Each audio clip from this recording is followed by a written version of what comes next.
Hello friends, मैं हूं doctor Harishankar आनंद, BHMS homeopath. मेरे यूट्यूब चैनल देखने के लिए सभी लोगों का नमस्कार। जो मेरे चैनल अभी तक सब्सक्राइब नहीं किए हैं वो लाल रंग का सब्सक्राइब बटन दबा देंगे। आज मैं बताने जा रहा हूं हाई ब्लड प्रेशर, उच्च रक्तचाप का होम्योपैथ में बेस्ट इलाज क्या है, इसके बारे में बताऊंगा। जानते हैं हृदय का मुख्य कार्य क्या है, हृदय कैसे कार्य करता है। उच्च रक्तचाप में हृदय का कार्य प्रणाली है, हृदय का मुख्य कार्य क्या है हमारे शरीर को ऊर्जा देने के लिए, इसके बारे में कुछ मैं बताने जा रहा हूँ। हृदय हमारे शरीर का बहुत महत्वपूर्ण अंग है। यह वक्ष के बाईं ओर दोनों फेफड़े के मध्य में स्थित होता है। हृदय का आकार मुट्ठी के समान है। इसका वजन लगभग 300 से 400 ग्राम होता है। हृदय चारों ओर से एक झिल्ली द्वारा लिपटा रहता है। इस झिल्ली को पेरिकार्डियम कहते हैं। हृदय निरंतर सिकुड़ता और फैलता रहता है। इस क्रिया को संपादित करके यह हृदय के सभी हिस्सों में रक्त वाहिनियों द्वारा रक्त भेजा करता है। हृदय रूपी पंप के दो भाग हैं, एक दायां और दूसरा बायां।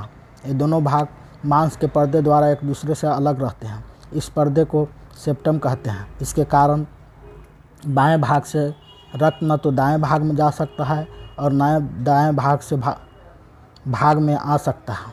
इस प्रकार दायां और बायां भाग अलग अलग पंप के रूप में कार्य करता है। अतः हृदय एक पंप का नहीं, दो पंपों का कार्य करता है। सारे शरीर का रक्त सिराओं द्वारा दाएं भाग में पहुंचता है और यहीं से फेफड़े में आता है। बायां भाग फेफड़े से रक्त लेकर पूरे शरीर में संचरित करता है। नीचे के पंप करने वाले भाग को निलय या वेंट्रिकल कहते हैं। इस तरह हृदय में दो एट्रियम और दो वेंट्रिकल होते हैं। एट्रियम को रक्त पंप संबंधी बहुत कम कार्य करना पड़ता है, इसलिए इसकी मांसपेशियां पतली होती है। वेंट्रिकल की मांसपेशियां मोटी और मजबूत होती है, क्योंकि यह रक्त को अधिक दाब से पंप करता है। रक्त प्रवाह की दिशा ठीक रखने के लिए हृदय के दो भल्व होते हैं। एक भल्व एट्रियम और दूसरा भल्व वेंट्रिकल के बीच में होता है। 3 मुंह वाला यह भल्व ट्राइस्पीड भल्व दाईं ओर, माइट्रल भल्व बाईं ओर तथा दूसरा वेंट्रिकल और धमनियों के बीच में होता है।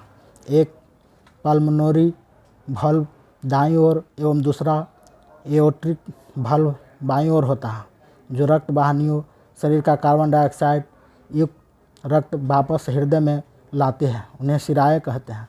यह काम दो शिराएं करती है, जिन्हें ऊर्ध्व महाशिरा या सुपीरियर वेना कावा तथा निम्न महाशिरा या इन्फीरियर वेना कावा कहते हैं। ये शिराएं क्रमशः शरीर के ऊपर और नीचे के भागों में से रक्त को हृदय तक पहुंचाती हैं। रक्त हृदय के दाएं एट्रियम में पहुंचता है तथा बाएं एट्रियम रक्त से भर जाता है, तो इसमें सिकुड़न होती है।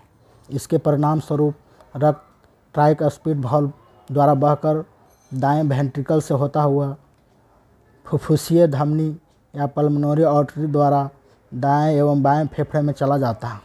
फेफड़े में रक्त का शुद्धिकरण होता है, अर्थात उसमें से कार्बन डाइऑक्साइड निकल जाती है और ऑक्सीजन घुल जाती है। फेफड़े में शुद्ध हुआ रक्त अब 4 फुफ्फुसीय शिराओं या पल्मोनरी वेन्स द्वारा हृदय के बाएं एट्रियम में पहुंच जाता है। बाएं एट्रियम के सिकुड़ने पर सारा रक्त माइट्रल भल्व द्वारा हृदय के बाएं वेंट्रिकल में चला जाता है। जब बाएं वेंट्रिकल सिकुड़ता है तो रक्त महाधमनियों में इससे निकलने वाली उपशाखाओं द्वारा शरीर के प्रत्येक हिस्से में पहुंचता है। रक्त संचार का यह क्रम जीवन भर चलता रहता है। हृदय के कार्य क्या है, इसके बारे में जानते हैं। हृदय एक आश्चर्यजनक पंप है।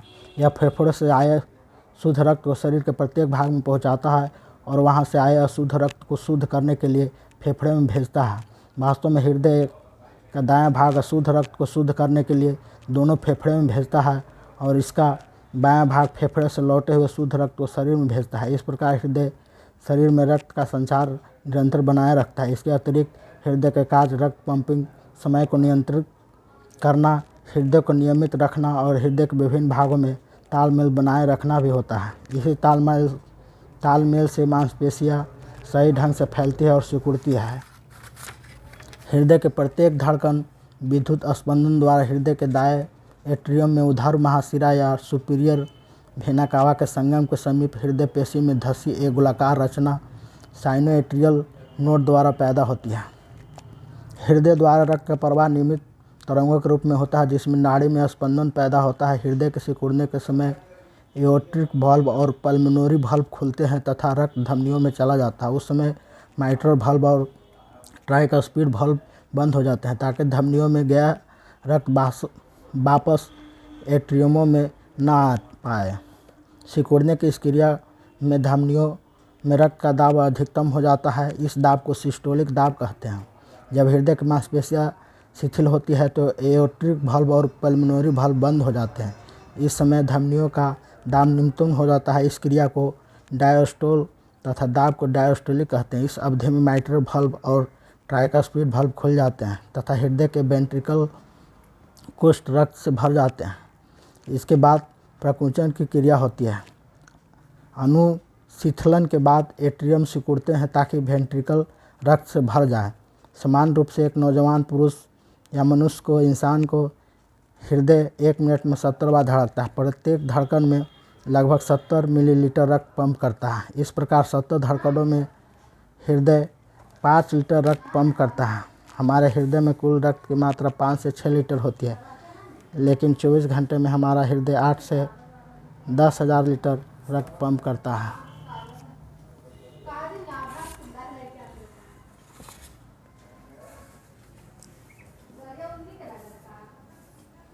आइए जानते हैं उच्च रक्तचाप के लिए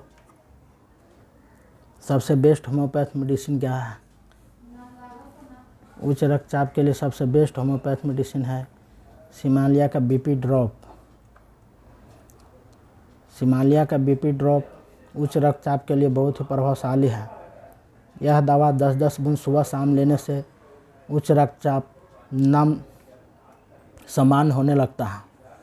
आइए जानते हैं किस एज में कितना बीपी रहना चाहिए। 35 वर्ष में सिस्टोलिक 124, डायस्टोलिक 84, 36 से 37 वर्ष में सिस्टोलिक 135, डायस्टोलिक 84, 38 से 39 वर्ष में सिस्टोलिक 126, डायस्टोलिक 86, 40 से 41 वर्ष में 127 सिस्टोलिक, डायस्टोलिक 87, 50 वर्ष में 133 सिस्टोलिक, डायस्टोलिक 90, 51 से 52 वर्ष में सिस्टोलिक 134, डायस्टोलिक 90, 53 से 54 वर्ष में 138, डायस्टोलिक 91, 55 वर्ष में सिस्टोलिक 138, डायस्टोलिक 92। आइए जानते हैं इसमें कंपोजिशन क्या है इसका।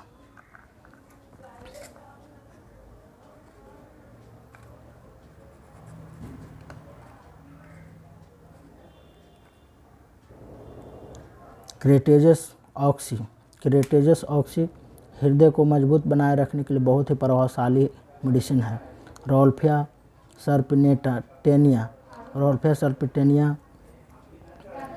हृदय को मजबूत करने के लिए बहुत ही प्रभावशाली है। कैक्टस बहुत ही प्रभावशाली है। ग्लोनाइन बहुत ही इफेक्टिव मेडिसिन है।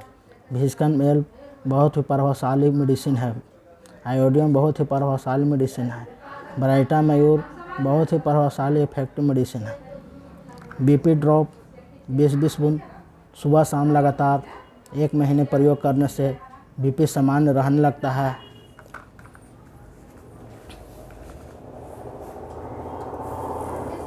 यह वीडियो अच्छा लगे तो लाइक करें, सब्सक्राइब करें और बेल बटन दबाएं। Okay, thanks.